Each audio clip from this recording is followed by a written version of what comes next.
E aí, pessoal, voltando, vamos hoje trabalhar o 5º capítulo do Manual de Direito Administrativo, que trata especificamente de atos administrativos. Então, vou abrindo aqui, você vai também abrindo aí, vou te dizer a página agora, é a página 261, a página 261, ela vai ter o tema de atos, que é o que a gente vai trabalhar hoje, tá? Antes da gente entrar aqui na página 261, eu tenho alguns recados para dar para vocês. Vamos lá? Ó, primeiro recado que eu tenho para dar para vocês é que eu vou liberar um desconto, né? Como sempre, ao final da live, um cupom de desconto Mateus 2020, tá? E esse cupom de desconto vai ser válido durante 1 hora, tá? Então, durante 1 hora, eu vou ter que travar aqui os comentários, né? Que é o que a gente tem feito, para poder deixar salvo.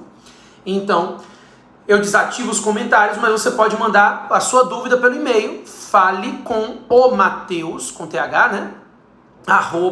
@editorajuizpodium.com.br, que as dúvidas são sanadas na live seguinte, tá? Então fale com o Mateus, Mateus com TH, fale com o Mateus, @editorajuizpodium, juizpodium com V no final, .com.br. Também, como eu ia dizendo, eu libero um cupom de desconto Mateus com TH 2020. Ele vai valer do final da live até as 9 horas da noite, até as 21 horas. É um cupom relâmpago de desconto aí do manual, para quem não tem e quer acompanhar as próximas lives tendo esse manual na mão, que fica mais simples, né, de acompanhar. A outra coisa que eu queria dizer a vocês é que essa live vai ficar salva, como já estão as demais. A aula 1 eu perdi, tá? Mas as aulas 2, 3 e 4, os capítulos 2, 3 e 4 já estão no meu canal do YouTube, Professor Matheus Carvalho, e amanhã eu já vou colocar também essa live no canal do YouTube para quem não tiver conseguido assistir ela integralmente, tá bom? Além disso, eu tenho 2 coisas para indicar para vocês. Olha o link na bio do meu feed que você vai encontrar uma isolada completa de direito administrativo. É uma isolada com 80 aulas em que a gente trabalha toda a matéria. Está num preço super promocional, 190 e poucos reais, alguma coisa assim. Você dá uma olhadinha na bio do feed, você consegue clicar lá e entrar no site dessa isolada, que está super completa, as aulas totalmente atualizadas. Eu nem terminei de gravar ainda, estou gravando e postando, tá? Também, eu e a Flávia Bahia estamos fazendo uma isolada específica de direito administrativo e constitucional em tempos de crise. Lá no mesmo link você encontra na mesma plataforma, tá bom? Recados dados. Abram para mim, por favor, a página 262. A página 262 começa diferenciando os atos administrativos dos atos da administração, né? O conceito de atos da administração é um conceito mais amplo do que o conceito de atos administrativos. Então, eu posso dizer que entre os atos da administração nós temos os atos políticos ou atos de governo, página 263, que são aqueles atos que não se submetem ao controle jurisdicional em abstrato, gozam de um grau de abstração mais amplo, né? São atos do Estado na atividade política. Temos os atos privados, aqueles em que o Estado está regido pelo direito privado, e os atos materiais, que a gente também chama de fatos administrativos. Então, esses fatos administrativos ou atos materiais são atos de mera execução da atividade. Eles não manifestam vontade do Estado. Então, por exemplo, o ato que determina a demolição de um prédio é um ato administrativo. A demolição em si é um ato material, é um fato administrativo, né? Daí na página 264 a gente vem com o conceito de ato administrativo, que é o que interessa pra gente agora. Então, na 264 e na 265 a gente vem considerando que os atos administrativos são os atos da administração, beleza? Mas eles são praticados no exercício da função administrativa, então eles não são atos políticos. Eles são praticados sob o regime de direito público, então eles não são atos privados, e eles são praticados manifestando vontade do Estado, não são simples atos materiais, né? Então, o conceito ficou aqui como atos praticados no exercício da função administrativa sob o regime de direito público e ensejando uma manifestação de vontade do Estado ou de quem lhe faça as vezes. Daí, a gente tem algumas classificações, na verdade a gente fala de ato vinculado discricionário, esse é um tema que a gente já trabalhou lá nos poderes, eu não vou conversar aqui, e a página 269 em diante começa a trabalhar os elementos do ato administrativo, né? São 5, todo mundo sabe que existe doutrina para todo lado, mas que a princípio, competência, finalidade, forma, motivo e objeto são os 5 elementos que compõem todo o ato administrativo. Eu queria falar de 2 aqui, dentro desse tempo que a gente tem. Primeiro está na página 269, é o elemento competência. A competência traz para a gente a ideia de que ela está prevista em lei, né? E de que não basta o ato ser praticado por um agente público, ele tem que ser praticado por um agente cuja lei tenha dado competência para a prática desse ato. Então aqui, ó, eu vou pegar para você ver, eu trabalho da legitimação e da competência na página 270 e falo das características dela. Porque as características da competência administrativa são a competência irrenunciável, indisponibilidade do interesse público, o gestor não pode renunciar da competência que lhe foi atribuída pela lei. Ela é imprescritível porque ela não se perde pelo desuso e ela é improrrogável. Diferente da competência no âmbito do processo civil, que se prorroga, né, quando é relativamente incompetente, no âmbito do direito administrativo não há prorrogação de competência. No entanto, e aí a gente vem aqui para a página 272, aqui sim, a lei trabalha as hipóteses de delegação e avocação de competência. A delegação é a que mais cai em prova. A página 272, ela explica, né, mostra que a lei 9784 justifica a possibilidade de delegação de competência sempre que um agente público estende a sua competência para um outro agente. Então, delegar é estender competência. Então, fulano de tal, autoridade competente, ela pode estender a sua competência para um outro agente. Esse outro agente, ele pode ser ou um agente de mesmo nível hierárquico ou um agente de hierarquia inferior, né? Eu não posso delegar competência para meu chefe, mas eu posso delegar na mesma hierarquia e eu posso delegar também para agente subordinado, tá? Então, a delegação se dá no mesmo nível hierárquico e também se dá para agente de hierarquia inferior. Lembrando, e está na página 272 ainda isso, que existe uma cláusula de reserva implícita nos atos de delegação. Ou seja, a autoridade que delega, ela se reserva na competência delegada. Ela delega e ela se reserva nessa competência. Então ela não está transferindo, ela está estendendo, ampliando a sua competência. Daí tem uma pergunta que é a súmula, né, que está na página 273, que é simples. A delegou a competência para B, B praticou o ato. Quem responde pelo ato? A ou B? Delegante ou delegado? B, delegado.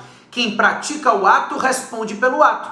A página 273 tem a súmula 510 do STF, que diz: praticado o ato por autoridade, no exercício de competência delegada, contra ela cabe o mandado de segurança. Ou seja, o sujeito que pratica o ato, mesmo que por delegação, responde pelo ato.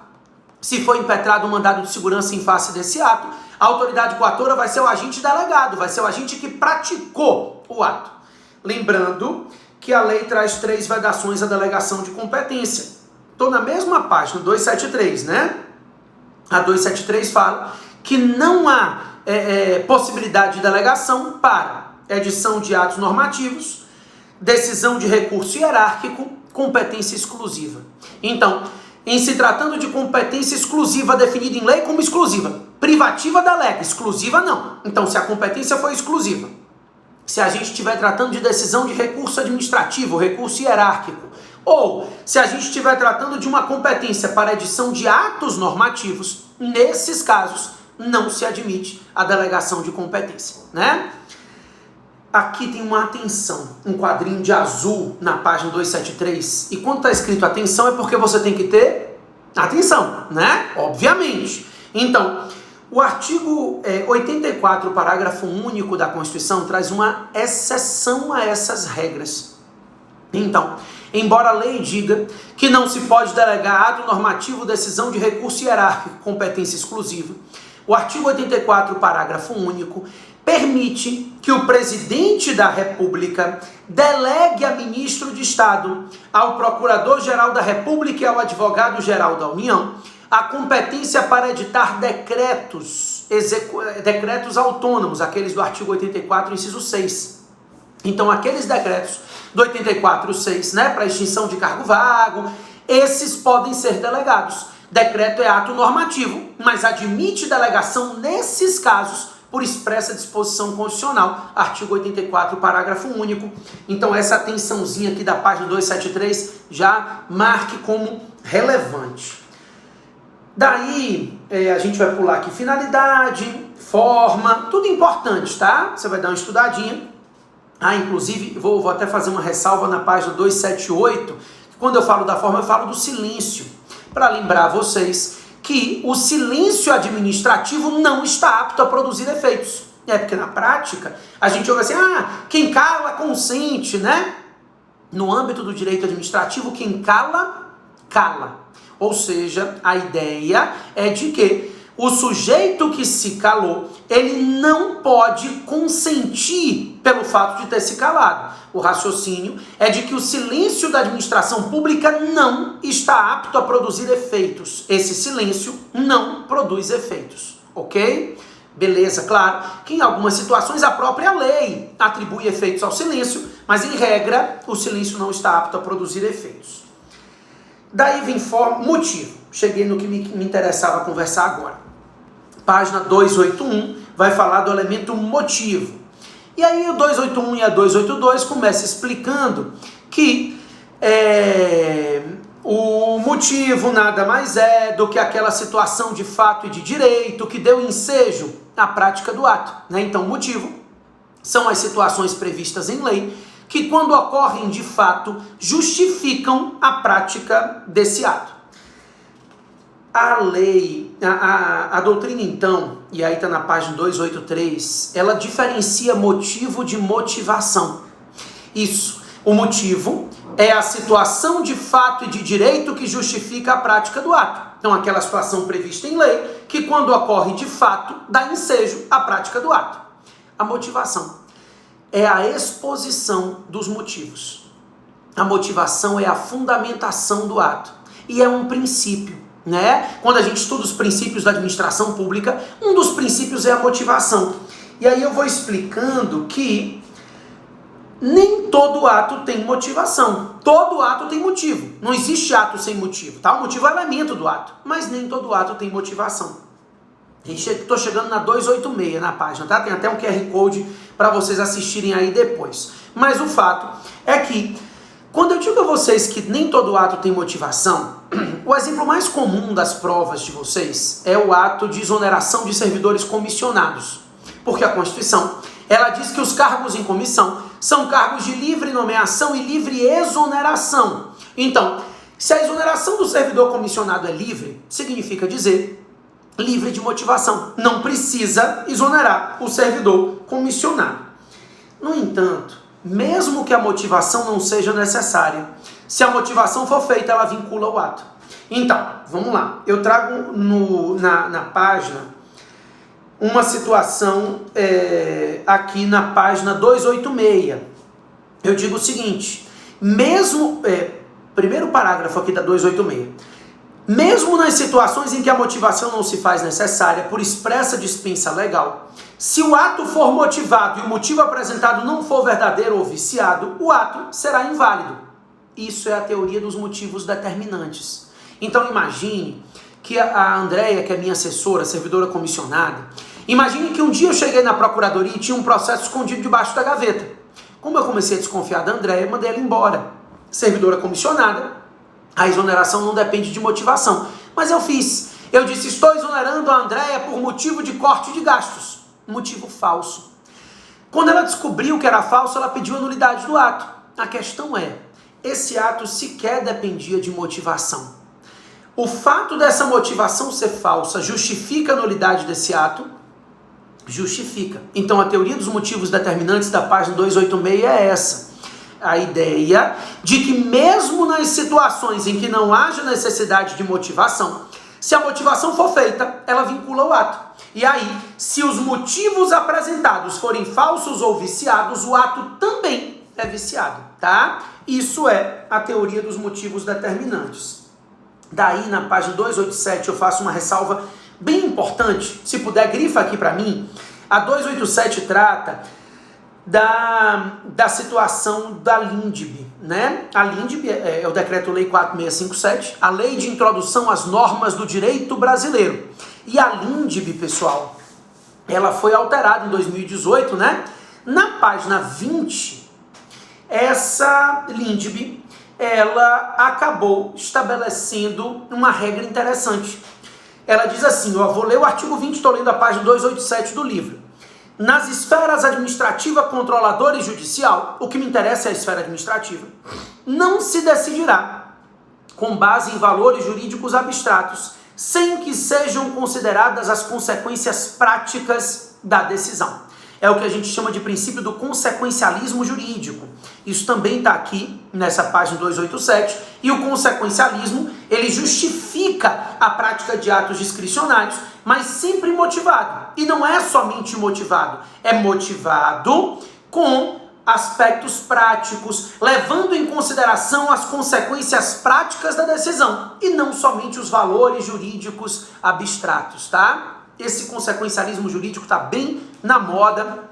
O artigo da LINDB foi regulamentado por decreto em 2019, então é um tema que está aí bem pulsante, tá? Daí, elementos e pressupostos, tem uma parte do livro que é interessante, você vai dar uma lida, quando você for fazer concursos mais aprofundados, é a página 289 até a 291, porque ela vai trazer uma classificação específica do Celso Antônio Bandeira de Mello em relação a elementos e pressupostos, pressuposto de validade, existência, que é bacana também. Aí a gente entra nos atributos do ato, né? Na página 291, o primeiro atributo previsto é a presunção de veracidade, que é o que a gente chama de fé pública. Na própria página 291 tem uma coisinha que está grifada, né, de azul, colocada em negrito, que eu quero que você analise, que é o fato de que a presunção de veracidade, ou a fé pública, ela enseja a inversão do ônus da prova em relação aos fatos apresentados pela administração. Ou seja, gente, deixa eu falar uma coisa, porque as mensagens estão chegando pelo e-mail perguntando o que eu já falei. Então, não tem problema, podem mandar, tá? Mas eu vou repetir alguns detalhes. Primeiro, a live vai ficar salva. Todas as lives estão salvas no meu canal do YouTube. Professor Matheus Carvalho é o canal do YouTube.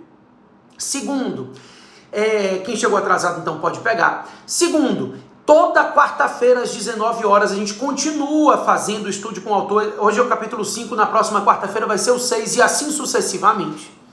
Terceiro, eu vou liberar ao final da live um cupom de desconto, Mateus com TH 2020, tá? Então esse cupom Mateus 2020 é o cupom que vai valer somente 1 hora, até as 21 horas da aula do dia de hoje, tá? Então cupom bem rapidinho mesmo, que vale somente para você que assistiu a live e quer aproveitar o livro.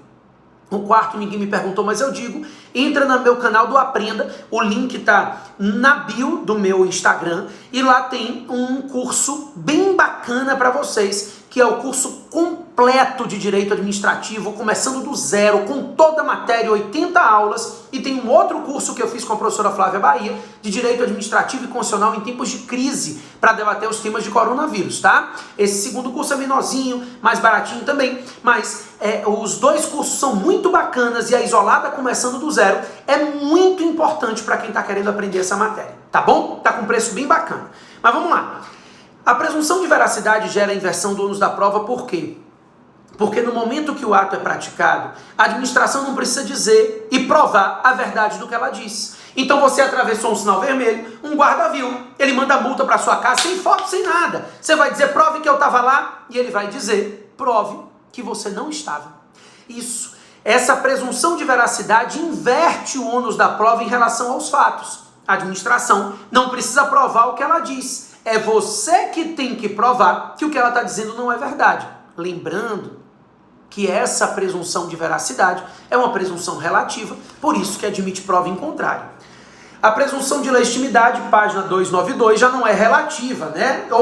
Também é relativa, mas já não diz respeito a fatos e sim ao direito. A imperatividade, a exigibilidade, isso eu falei quando eu tratei de poder de polícia, então eu vou pular para entrar num tema importante da matéria. Na verdade, 2 temas importantes. Primeiro, as fases de constituição do ato, né? Perfeição, validade e eficácia, página 295. O ato perfeito é aquele ato que cumpriu as etapas de formação. O ato válido é aquele ato editado em conformidade com o direito. E o ato eficaz é aquele que está apto a produzir efeitos. Cuidado com a pegadinha das provas. Ato administrativo pendente é aquele ato que é perfeito e válido, mas não é eficaz. Porque a eficácia depende de um termo ou condição.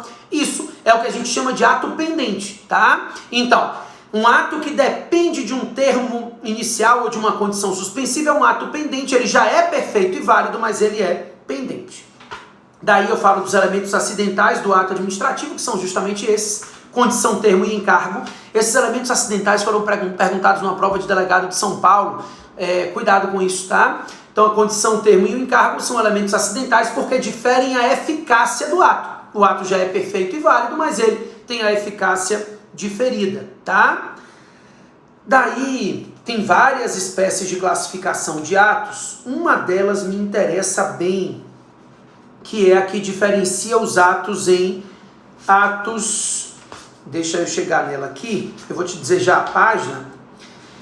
Tem os atos em espécie, né? Todos eles são importantes, mas eu queria chegar aqui na página que trata dos atos simples, complexos e compostos. Espera aí que eu estou procurando, eu tinha anotado aqui para poder já conversar com vocês. Tá aqui. Atos de império. Voltei. Página 299. O item 8.2 fala que o ato pode ser simples, complexo ou composto. O ato simples é aquele ato que está perfeito e acabado com uma única e simples manifestação de vontade, né? Então, uma portaria de nomeação do analista TRT, ato do presidente do tribunal, ato simples. O ato complexo, o ato composto, vamos seguindo a ordem aqui, é aquele ato que depende de mais de uma vontade, mas eu tenho uma vontade principal e uma segunda vontade acessória, dependente da primeira vontade. E o ato complexo, tá, na página 300, ele fala que é uma soma de vontades de órgãos absolutamente independentes entre si. E aí eu vou te pedir para atentar para esse quadrinho de atenção aqui no final da página 300. Esse quadrinho trata especificamente da aposentadoria dos servidores públicos, que hoje é considerada pela jurisprudência do STF como um ato administrativo complexo. A aposentadoria do servidor é um ato complexo porque ela depende da manifestação de vontade do órgão ao qual o servidor está vinculado e mais da aprovação pelo Tribunal de Contas. Então, o órgão ao qual o servidor está vinculado e o Tribunal de Contas são órgãos absolutamente independentes. Eles somam as suas vontades para a aposentadoria do servidor, que se torna um ato complexo. Por isso, se o servidor ele é aposentado pelo órgão e o Tribunal de Contas não aprova essa aposentadoria, o ato do Tribunal de Contas que não aprova a aposentadoria, ele não é um ato que está anulando a aposentadoria. Não. Ele está impedindo que o ato de aposentadoria se aperfeiçoe. É isso. Porque o órgão te aposenta, você vai para casa crente que está aposentado, mas não está. A aposentadoria está em formação ainda. Se o Tribunal de Contas não aprovar, ele não anula a sua aposentadoria. Ele vai impedir que esse ato de aposentadoria se aperfeiçoe. É por isso que essa decisão do Tribunal de Contas, que não aprova o ato de aposentadoria, ela não depende de contraditório, tá? Então, as decisões do Tribunal de Contas que não aprovam a aposentadoria, elas não dependem de prévio contraditório. É o que diz a súmula vinculante número 3. Então, essa atençãozinha tá aqui de azul na página 300, tá? Para você atentar para a súmula vinculante número 3, cuidado com isso. Daí eu vou pular um pedaço. As espécies de atos são importantes, você dá uma lida sim. Mas eu queria pular para a anulação dos atos. Página 315. Porque eu tenho 5 minutinhos, então eu queria falar desses quatro espécies de extinção que são importantes. Primeiro é a anulação. A anulação, ela ocorre quando o ato sofre de um vício de ilegalidade originário. Então, a página 315 diferencia os atos anuláveis e os atos nulos, né? Então, atos nulos são aqueles atos que têm vício insanável. Os atos anuláveis são aqueles atos que têm vício sanável. E os atos irregulares têm vício material irrelevante, não são passíveis de anulação, porque não há nulidade sem prejuízo no direito administrativo. Então, ato inexistente é aquele que não completou a formação, né? Ato nulo é aquele que é ilegal, vício insanável. Ato anulável, quando o vício é sanável, e irregular, o ato que não é anulável, porque na verdade é um vício material que não causa prejuízo. Daí, eu lembro a vocês que a anulação opera efeitos ex tunc, ainda estou na página 315, então ela fala que a anulação retroage a data de origem do ato, né? O ato é nulo desde a sua origem, resguardados os direitos adquiridos de terceiros de boa-fé. Inclusive, na página 316, a gente fala da teoria da aparência, que é bem importante, e que traz esse exemplo de um ato nulo que mantém alguns efeitos em relação a esse ato. Então, na teoria da aparência, você imagina a nomeação de um servidor sem concurso. O ato de nomeação é nulo, mas enquanto esse servidor estiver lá, exercendo as atividades como se servidor fosse, os atos praticados por ele serão mantidos para terceiros de boa-fé. Então, é a teoria da aparência que mantém os efeitos de alguns atos, ainda que esses atos tenham vício de ilegalidade, na busca do interesse público, né? Daí a súmula 473, que fala do princípio da autotutela, e lembra que a anulação pode ser feita pela própria administração, e mais adiante, na página 317, fala da possibilidade de anulação pelo judiciário, né? Então o judiciário não pode intervir no mérito, mas no que tange aos aspectos de ilegalidade, cabe sim ao judiciário determinar a anulação desse ato. Depois, ainda na 317, se fala da convalidação.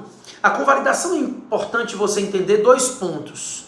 Primeiro, é que a convalidação sempre retroage. Ela opera efeitos ex tunc. Se convalida o ato desde a sua origem, né? Resguardando todos os efeitos desse ato desde a sua origem. Segundo, que a convalidação só pode ser feita se o ato sofre de um vício sanável e se esse ato não causar prejuízos, nem à administração pública e nem a terceiros. Então, o vício sanável, que não causa prejuízos nem à administração e nem a terceiros, ele pode ser convalidado, com efeitos ex tunc, né?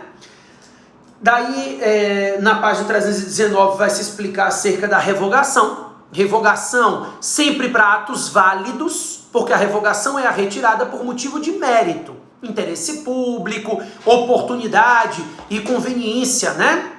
E por isso, a revogação opera efeitos ex nunc, efeitos não retroativos. Daí se fala alguns atos que não admitem revogação, tá? Dá uma lida na página 319. E tem um aspecto relevante aqui, que é o fato de lembrar vocês que a revogação só pode ser feita pela própria administração. O judiciário não pode intervir no mérito, então ele não pode revogar os atos administrativos. Depois, cassação e caducidade são explicados, e no finalzinho da página 320 tem um QR Code que você vai olhar, que é uma aulinha que eu dou aí com alguns exemplos de cassação e caducidade que são bem bacanas para você fixar. Mas de antemão, na cassação e na caducidade, o ato sofre de ilegalidade superveniente. Ou seja, ele nasce válido e ele se torna inválido durante a sua execução. A diferença é que na cassação o ato se torna inválido por culpa do beneficiário. Então o beneficiário cumpriu os requisitos para a prática do ato, depois ele deixou de cumprir, o ato foi cassado. Então imagina que você tinha um hotel e transformou num bordel. A licença para explorar aquela atividade hoteleira era válida porque era um hotel. Quando você transforma num bordel, cassação, ilegalidade. Na caducidade não, o ato é válido e se torna inválido sem culpa do beneficiário. Então, nesse segundo caso, o ato administrativo é válido na origem, mas vem uma nova lei e faz com que o ato se torne inválido. Então imagine que você tem uma autorização de uso para montar uma determinada atividade numa praça, vem uma nova lei e diz que naquela praça não pode essas atividades. O ato de autorização que era válido se torna inválido sem culpa do beneficiário, né, em virtude de uma nova legislação. E isso é a caducidade do ato administrativo. Na página 321, eu falo de estabilização de efeitos dos atos. É um aprofundamento bem interessante para quem está fazendo concursos mais aprofundados. Dá uma lidinha na parte de estabilização de efeitos, tá?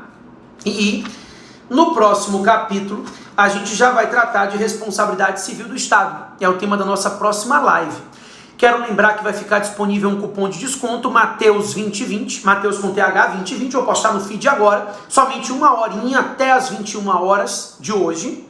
Esse cupom vai dar um desconto bem bacana no livro.